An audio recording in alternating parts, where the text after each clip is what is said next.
your wellness strategist here, and talking a little bit more about planning. If you saw my reel this morning on Instagram, you know that I talked about the old saying that says if you fail to plan, you're planning to fail. Now, let's not be quite so dramatic, okay? But let's talk about how you can simplify the process of planning your healthy lifestyle and why it's so important.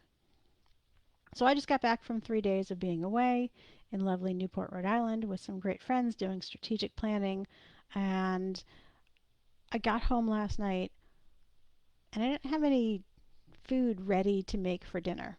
Usually I have protein in my fridge and veggies ready to go.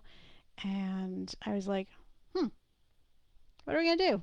Um, but the truth is, I did have stuff ready to go because I always have eggs in my fridge, carton of liquid egg whites, tossed a couple of eggs and half a cup of liquid egg whites into a pan. Um, Made that as a not quite omelet. Added a little bit of fresh cheddar cheese, cut up a fresh bell pepper.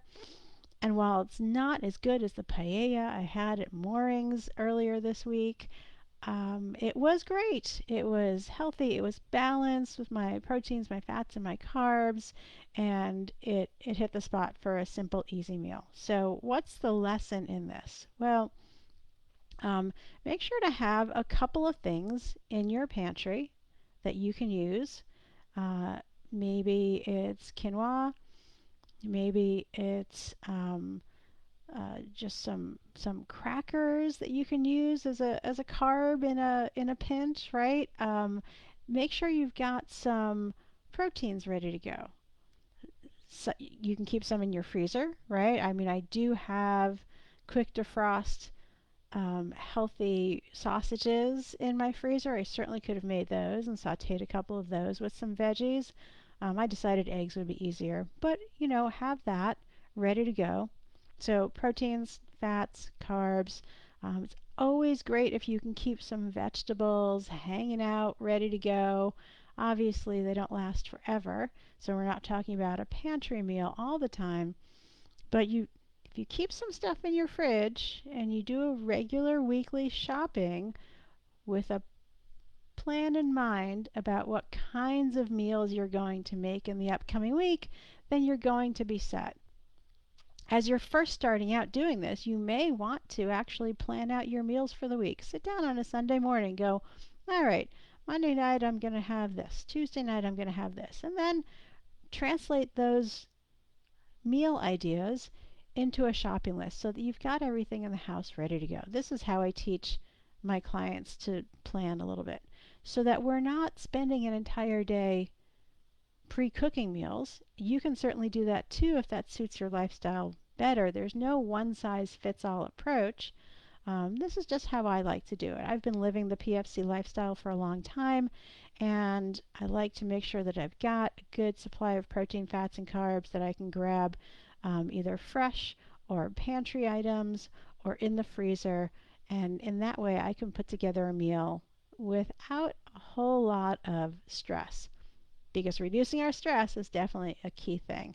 And why is it so important to do this kind of planning? Well, we do our best work when our bodies and our brains have the fuel that they need to do the work that we need them to do for us.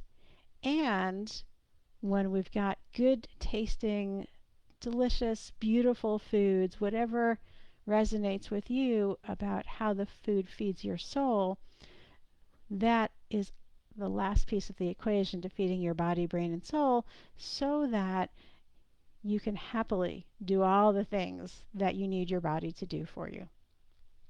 Now, these are some of the things that I cover with my groups.